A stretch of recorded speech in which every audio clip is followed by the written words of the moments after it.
एक बहुत प्रसिद्ध भक्ति भाव का गीत है, अब लो नसानी अब ना नसई हूँ। अब तक हम बहुत नष्ट हुए, नष्ट किया, अपना समय बहुत बर्बाद किया। अब नहीं नसाऊंगा, अब नहीं बर्बाद करूंगा। अब लो नसानी अब ना नसई हूँ। अब हम घंटा दिन साल ये सब गिनते हैं। भगवान ने घंटा दिन और साल नहीं बनाया। भगवान ने सांसों में हमें जिंदगी दी है। दिन रात में भी जोड़ते हैं, सूरज के अनुसार गणना करते हैं। महीना 30 दिन में धरती का चक्कर चंद्रमा लगाता, तो 30 दिन का महीना बना दिया। 365 दिन में सूरज का चक्कर धरती लगाती है, साल बना दिया। सोम मंगल बुध बृहस्पति इन उपग्रहों ग्रहों के आधार पर हमने 7 दिन बनाए। ये सब हमारा बनाया हुआ है, लेकिन भगवान ने हमें उम्र सांसों में दी है। तो हमने अब तक अपना बहुत समय नष्ट किया, बहुत सांसें बेकार कर दी, लेकिन अब और नष्ट नहीं करूँगा। अब राम की कृपा हो गई, मैंने राम को देख लिया, अब अच्छा अच्छा काम करूँगा। अब राम को आप कहाँ देखे? अपने अंदर ही थे, आप कभी देख नहीं पाए थे।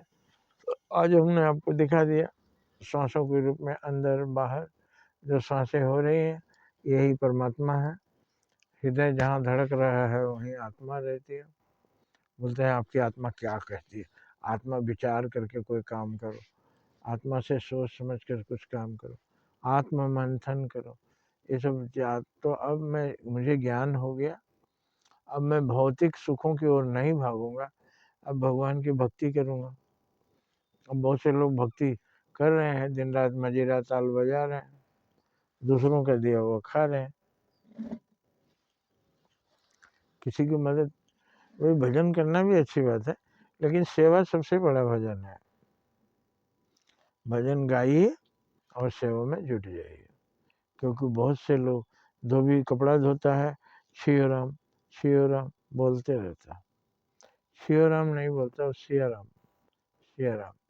तो कपड़ा धोता है और सिया राम का नाम लेता है। उस तरह से हमें भी उसको ध्यान रखना चाहिए कि भगवान हमारे सांसों के द्वारा आते जाते हैं और मैं प्रत्यक्ष उनको देख रहा हूँ। अब मैं बुरे काम में नहीं लगूंगा। ये हमारी इंद्रियां जो थी, इन्होंने हमको अपना गुलाम बना लिया था, हमको जगह जगह भटका रही थी। आंखें अच्छा दृश्य देखने के लिए, जब जीव अच्छा स्वाद लेने के लिए, तो इंद्रियों को सुख देते हैं हम, जो ये खा लेती हैं हमारा सारा जीवन और हमारा उद्धार नहीं होता। अब इंद्रियों की सेवा में नहीं लगा के अब हमको ईश्वर की सेवा में लग जाना चाहिए। ईश्वर कहाँ मिलेंगे? तो ईश्वर सभी प्राणियों के अंदर है। लोगों की सेवा ही ईश्वर की भक्ति है, ईश्वर की सेवा है। और अब हम, तो इसका मतलब अब हम परोपकार, जगत कल्याण इसमें लगेंगे, अपना कल्याण भूल जाएंगे। असल में जगत कल्याण में ही हमारा कल्याण है, लोगों की सेवा में ही हमारा कल्याण है। तो अब हमने अपना जीवन, अब लो नसानी अब न नसई हूँ। अब तक मैंने अपने जीवन का बहुत कुछ नष्ट कर दिया, अब वो नष्ट नहीं करूँगा। अब ईश्वर की सेवा में लग जाऊँगा। ईश्वर की सेवा मतलब ईश्वर, जगत की सेवा, ईश्वर की सेवा, प्राणियों की सेवा। जय हिंद, जय भारत।